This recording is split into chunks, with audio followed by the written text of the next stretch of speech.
Greetings, regional modernism students. I hope this finds you well. Welcome to week number 3 as we are moving through our 8-week sprint through this very complex subject, which I hope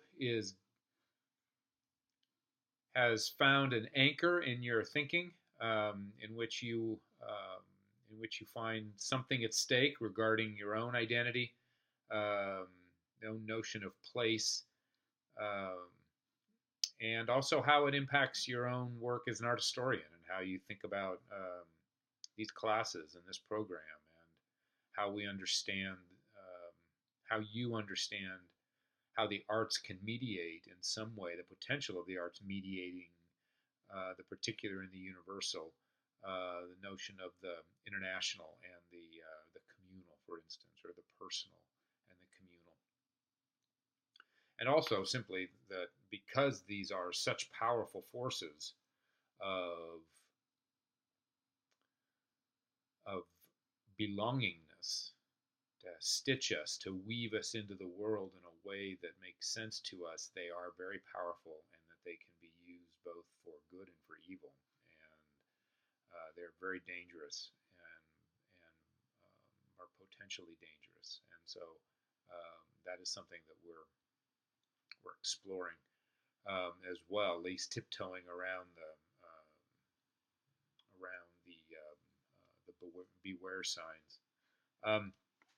This week, focusing on architecture as a primary means of modern art. And in many ways, it is the literal and metaphorical art form of modernity.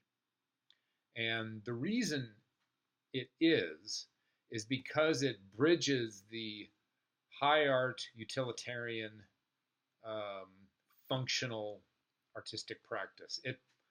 It finds its way because it's literally, concretely creating monuments, shaping space for particular communal use. It has a very practical, real focus. And then in that context, that it also has laden upon it the symbolism of the cathedrals in the West, the symbolism of the great political, or the great political statements of political or state governmental rule, the symbolic power of architecture is something that the architect is able to utilize in relationship to providing a particular spanning of space in a particular community. And so it yields itself to these very powerful emotions and ideas regarding the particular and the universal, the local and the international. Moreover, the concept of the avant-garde in the modern artistic tradition has as its ultimate goal the pragmatic, utilitarian transformation of society. And one of the places where the transformation of society can be seen most acutely is in architecture, a community's architecture. And not only is it a way of shaping space, it's a way of shaping behavior, shaping ideas. Think about the transformation in 19th century Paris with the architect Haussmann, the urban designer architect Haussmann, who transforms Paris from a medieval town, a medieval university town, into a modern city with long boulevards. Now, what was important for Haussmann in this, what was called the Haussmannization of Paris, the modernization of Paris, was to eliminate as much as possible the potential for barricades, the potential for the people to rise up against the state. And so those neighborhoods, those nook and crannies, those places where barricades could be a place where a foothold for rebellion could take place would be eliminated. So you could get the army in and get the army out. But the architect became a kind of a paradigmatic modern artist. And the architect and the building itself was in many ways the crown jewel of a new modern world. That, for example, the Dutch avant-garde community, De Stijl, painters like Piet Mondrian and Theo van Doesburg were involved in this avant-garde community. Graphic designers were involved in it. Furniture designers of other utilitarian ware, of silverware, for example.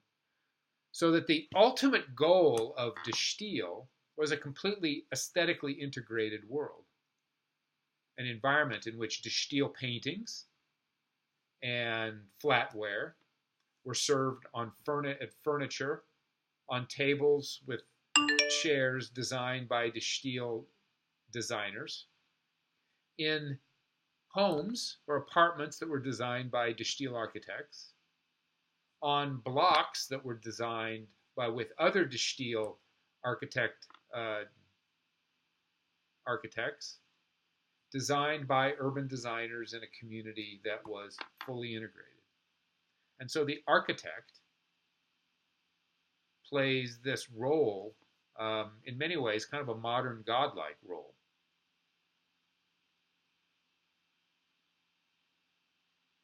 Ayn Rand's novel, The Fountainhead, focuses on the architect. The architect is the designer, the shaper, the molder of ideas by molding people's behavior. And so you have the manifesto by the architect Walter Gropius, one of the first architects of the modern international style, writing during the Weimar Republic, between the First World War and Hitler's emergence in power in 1933, which Gropius is arguing for architecture in a particular way. So we want to keep in mind this idea of architecture as this artistic practice that has utilitarian focus, that is laden with tremendous religious and political symbolism, that it is also evidence of a new world and a new life, a new urbanism was part of the modern tradition, and an urbanism that was focusing upon communities as communities of a world, of an international context. And certainly given the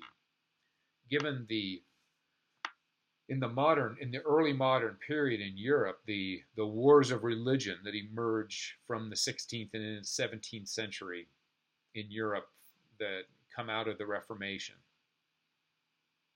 The wars between Germany and France in the 19th century. The First World War. All of those conflicts just emphasize the evil, in many ways emphasize the evil of nationalism, parochialism, localism, and it is not insignificant that for the avant-garde after the First World War, the focus is on an international Europe, international world, a world of international citizens, one in which the distinctions between Austrian and German, Austrian and Prussian, the distinction between French and German, the distinction between French and Russian,